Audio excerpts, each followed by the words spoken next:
A year ago, this young Malian, Diallo Haroun, returned home from the Ivory Coast. He lives in the village of Gourma Rousse in the desert just south of the River Niger.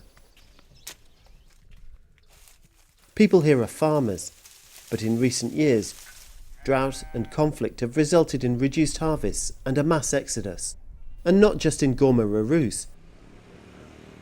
Until recently, most of northern Mali's young people were migrating to cities and neighbouring countries, such as the Ivory Coast, Niger and Ghana, which has had a devastating impact on communities here, leaving villages and towns like Diallo's populated largely by children and the elderly. But now Diallo has come back because he has hope for a future here, something desperately needed for the country, says a local representative from the Ministry of Agriculture. We all know youth is the future of a country. If they are unemployed, they're always at risk of drifting and of creating problems. So to try and occupy these youths, to try to find work for these youngsters, is one of the most important things for a country. Shortly after returning to Mali, Diallo heard about a government project created to do just that. Supported by the UN's International Fund for Agricultural Development, the project offers training and work opportunities to local youth. Diallo bought a motor pump and was helped to develop a small business growing fodder, which he stores and sells to his neighbours.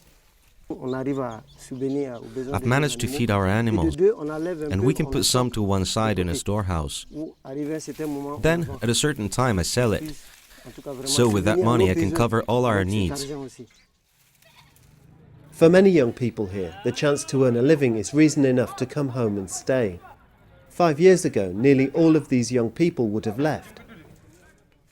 This young man, Hama Agisa, is another returnee. He was recently trained as a builder during the project's construction of a new irrigation system, which links the River Niger to his village.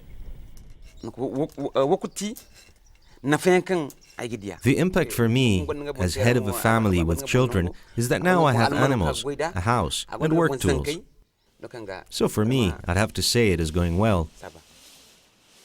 And as more young people find employment, the local economy also benefits. But in the end, it's the presence of the young people themselves that spells hope for Mali's future.